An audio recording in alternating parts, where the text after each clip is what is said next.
আল্লাহর কাছে নবী যখন পেশ করবে, রব্বুল আলামিন আমার উম্মতের আমলনামা সুপারিশ করলাম, রব্বুল আলামিন বলবে, বন্ধু এটা কি আমলনামা দেখেন। কোনো বাবা যদি 12 বছর বিদেশ থেকে ছেলেটার জন্য টাকা পাঠায়, 12 বছর পরে ছেলেটা ইন্টারমিডিয়েট পাশ করে পরীক্ষার রেজাল্ট দিছে, যেদিন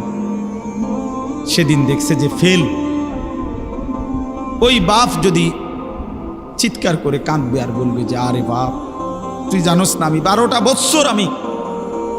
এই রোদ ভরা ঘামে ভরা বিদেশের মধ্যে থাইকা টাকাগুলো রোজগার করে, বিশ্বাস করেন জানেন না আমি হজ্জের সফর থেকে আসছি অল্প কয়দিন হয়, ঠিক এই গত মঙ্গলবারে, আজকে মঙ্গল, কত প্রবাসী যে আমি দেখছি। আমি ব্যক্তি আমার ছোট ভাই এই যে মাওলানা আতিক, গত বছরও আমার সাথে সে উমরার সফরে ছিল রমজান, ওই দেখছে যে প্রবাসী গো, কারণ আমি হাঁটতেই পারি না কোনো যে এন দিয়া হাঁটি, এন দিয়ে মনো 10, 20, 50 জন পোলাফাই আমরা দেশি, যেখান দিয়া দেখে ওখান দিয়ে যাতা দিয়ে দেন, এ জড়ায় ধরে ধরে কান্দে যে হুজুর 12 ঘন্টা 14 ঘন্টা ডিউটি করি এই প্রখর রৌদ্রের মধ্যে, এরপরে নিজের খানা নিজে, নিজের জামাটা নিজেই ধোয় না, কে দিব না, নিজের রান্নাটা নিজে রান্না, একটা ছোট্ট রুমের মধ্যে মানুষ আড়ে না, 6 জন থাকে 12 জন, কোনো রকমে জান্ডা লইয়া পড়ে আছে যে বুকটা বাইন্দা কলজাটা বাইন্দা, এই 2 টাকা 5 টাকা জমাইয়া সবটা টাকা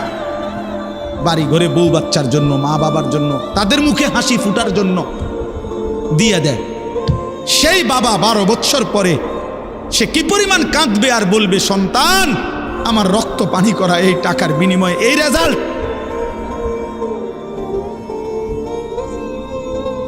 এই রেজাল্ট বাপ, তুই আমার এত বড় বেইজ্জতি কেমনি করলি। খোদার কসম যুবক, নবীজি সাল্লাল্লাহু আলাইহি সাল্লাম এটা বলবে যে উম্মত ফজরের নামাজ পড়ো নাই কতদিন, উম্মত আমার এত বড় বেইজ্জতি কেমনি করলি।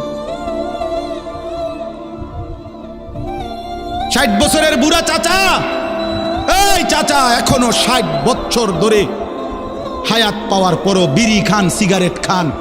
এই বিড়িওয়ালা মুখ নিয়ে কোন লজ্জায় নবীজির সামনে দাঁড়াবেন। এই বুড়া মনে রাখো, তুমি আমার নাম আনিসুর রহমান, আমি যদি আর কোনোদিন নাও আসি, একদিনই বলে গেলাম